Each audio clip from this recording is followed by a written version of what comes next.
इमरान खान को रोज माफियाज के साथ लड़ते देखा। अवाम इमरान खान के साथ खड़ी है। शहबाज गिल कहते हैं ये लोग कितनी भी तैयारी कर लें, इनकी हुकूमत सिर्फ 27 किलोमीटर पर है। चंद दिन में इमरान खान अपना लाहे अमल देंगे तो इनको पता लग जाएगा। फैसलाबाद में मीडिया से गुफ्तगू में कहा कि मौजूदा हुकूमत ने खरीदो फरोख्त की है।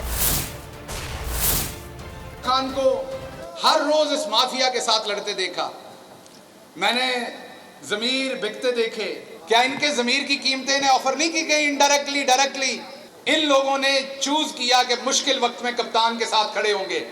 कि जब आप असूल पे खड़े होते हैं तो बेअसूल बेजमीर लोग हमेशा आपको डराने के लिए तैयारी जरूर करते हैं। अल्लाह का शुक्र ये है कि पाकिस्तान की 80 से 90% अवाम डट के इमरान खान के पीछे खड़ी है। इस बात का राणा सनाउल्लाह को भी पता है। इस टाइम वो जो कुछ भी कर रहे हैं आपको उनकी आवाज में, आंखों पे और चेहरों पे डर नुमाया है। ये तैयारी कर लें। ये 27 किलोमीटर पे इनकी हुकूमत है। इंशाल्लाह जब खान अपनी स्ट्रेटजी सामने रखेगा अगले चंद दिन में तो इनको लग पता जाएगा।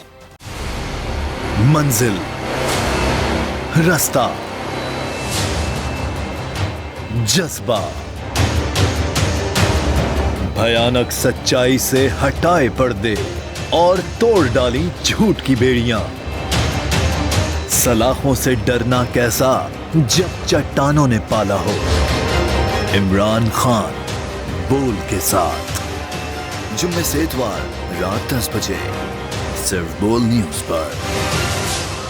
सबसे ज्यादा व्यूज, सबसे ज्यादा रील्स और सबसे ज्यादा रेटिंग के साथ बोल अब भी नंबर 1 पोजीशन पर बरकरार। अगर आपको ये वीडियो पसंद आई है तो हमारे चैनल को सब्सक्राइब करें और बेल आइकन को प्रेस करें। सब्सक्राइब करें और बेल दबाएं ताकि कोई खबर रह न जाए।